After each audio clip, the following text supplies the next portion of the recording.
So why are you not closing? Let's take a real look. Today, let's go in, look a little deep, allow ourselves to be open to looking in the mirror, seeing what's in our teeth. I just ate some like shrimp salad thing, so if there's anything in my teeth, I am sorry. But let's take a moment to look and see, like, why aren't we closing? The number one reason why you're not closing is normally to do with you. To the degree you are sold, you will sell. To the degree you are sold, you will sell, right? So what does that mean? If you're not sold about your product, if you're not sold about your service, if you're not sold about your company, if you're not sold about you, there is going to be brokenness in your ability to sell, because the person that is the most certain is the person that will close the deal. So if you're not selling, the first thing I would look at is you. Are you sold on yourself? Do you believe in yourself? Number two, do you believe in the product? Do you believe in the service? And number three, do you believe in your company? Because if one of those things is out of alignment, you are out of alignment and you are not making money. So take a look at that first. Secondly, why else would you not be closing? Well, do you know who your ideal client is?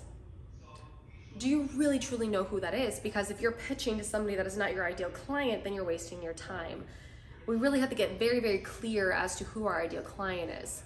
My ideal client, she has a name, her name is Stacy. I know what she does, I know who she is, I know when she's upset, I know what she does when she's upset, like I know everything about her. So when I'm talking to a woman, I know whether or not she's Stacy or not, and if she's Stacy, then I know that I have a higher chance of closing that person because I know her, right? And I'm connected to her and I want to help her. Why else are you not closing? Well, there is a possibility that you're not asking enough questions. You have to get curious, like so curious when you're on the phone with somebody. Who are they? Like, what matters to them? What's going on in their world? What's going on in their life? And what is it that they really want, like truly want? What is in their way? What's holding them back? What is the pain points in their life that they refuse to have anymore? And if you're not asking enough questions, if you're not going deep enough, then you're just surface level. And if you're just surface level, then you really don't have a true leverage point in order for you to land your product or service. So can you get curious? Can you really dig deep? Can you find out why? Why is that? Why now? What's going on? Tell me more. Like, spend some time. Spend some time asking some questions, right? Also, asking permission.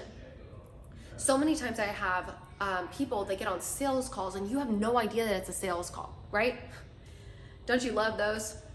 Somebody's calling you, they're talking to you, and they're talking about all this stuff, and they're starting to pitch you, and you had no idea that that was a sales call whatsoever. I have been there. I don't know if you have, but I've definitely been there. So transparency is a beautiful thing. Asking permission. If you're talking to somebody, which I truly believe, when you connect with somebody, like I connect with people all the time, the number one thing that I absolutely hate, that's my number one pet peeve, is if I meet somebody at an event and I ask for us to talk and connect and they say, oh, I don't need sales training right now. That breaks my heart because it's completely against everything I stand for, everything I believe in.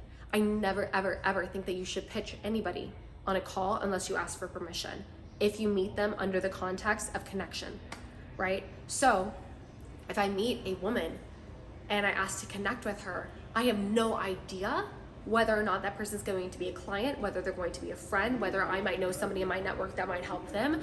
But I know that when I get on the call with a woman, I'm going to be able to try to provide some type of value and pour into her life. So if a woman doesn't want to get on the call with me because she doesn't want sales help, she missed out on an opportunity of maybe becoming my friend or anything else, right? So when you're getting on a call with somebody through a connection point because you met them, you get curious because you're asking them questions. You get to know who they are. And if you find out that they are your Stacy, then you ask for permission and say, hey, I know this call was just primarily for us to connect, but I would love to help you with what you're doing. May I tell you about whatever it is that you are selling or talking? Because then they have the right to say yes or no. And I'm not surprising them by trying to pitch them on a call that they weren't ready for. Right? Always acting in integrity, always being transparent, always being open to possibilities. I promise you, if you focus out and you're generous, things will come to you and the universe will be working for you. So, why else are you not closing? Maybe it's because you're complacent If you're making enough money, sometimes we like to slow down. You need to get rid of your money, go broke, put it in investments, get rid of it, put it in some place to where you have your money working for you. If you're sitting on cash, maybe you don't want to work as hard because you don't have to, right? Paint a vision so freaking big that you have to get out of bed in the morning. Your why has to be bigger than you, bigger than your family. There's only so much, right? Like my daughter was my why for a long time. If I sleep in, it doesn't affect your financial status. Me helping a woman that's across the world waiting for me to go save her from a domestic violent relationship. Me helping a girl that doesn't want to go into prostitution, give her another set of skills. You know, my dreams, my missions of what I'm trying to do. Those things help me get up out of bed in the morning. So you have to continuously being pushed to grow yourself and expand yourself so that you can be so successful and let other people be successful around you so that you can fund the missions that are important to you, right? Why else are you not closing? Well, maybe it's because you're afraid of asking for the money. You need to handle objections. Handling objections is everything. If anyone gives you any type of an objection, you have to agree with what they're saying. You have to disarm them. If they say they don't have enough money, you gotta say, totally understand, I'm with you. Oh, I need to talk to my husband. I get it, you should talk to your husband. Oh, I don't have the money right now. I get it, I'm with you. I don't have the time, totally understand. You need to be in a place where you're in full agreement with whatever they're saying and then logically handle their objection. I love telling this story. My Mimi, incredible woman, she helped me ride a bike. She helped my brothers and sisters ride bikes, and there was 5 of us. So she taught me, then Krista, then Kelsey, then Colton, and Kyler. When it got to Kyler, right, it doesn't matter what Kyler would say in terms of an objection for getting on that bike.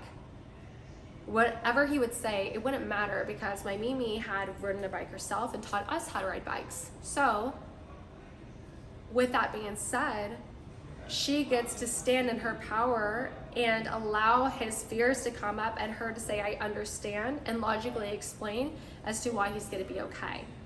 If you know for certain somebody is your Stacy, your ideal client, and you know with absolute certainty that you can help them get to where they wanna go, it doesn't matter what they say to you, you just have to be in agreement of their fear and tell them that it's okay and that you're holding space for them and that you want them to have the experience of riding a bike, of having the wind in their hair, of them being able to go and experience liveliness and be able to see things in a fast pace.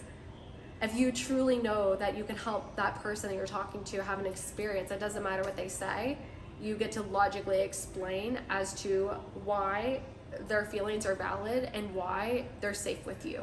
You got to create a safe space.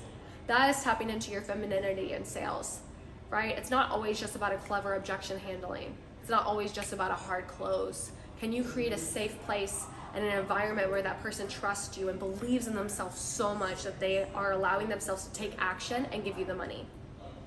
The last reason why you're not closing is because you're getting off that phone call too early. Oh, I need to think about it.